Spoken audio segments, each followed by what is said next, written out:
आई कौन करछ? भजा भाजुची पखाळ खाଇବା। মনে পড়ে আজি মোর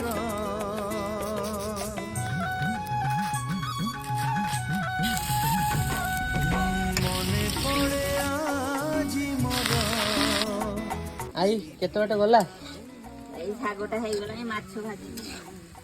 সেই পিলা দিন কাহানি মো কন্ধে রাজা ଥିଲା মো কন্ধে রাজা ଥିଲା তো কন্ধে রানী মনে পড়ে আজি মোর সেই পিলা দিন কাহানি সেই পিলা ବଢିଆ ହେଇଛି। का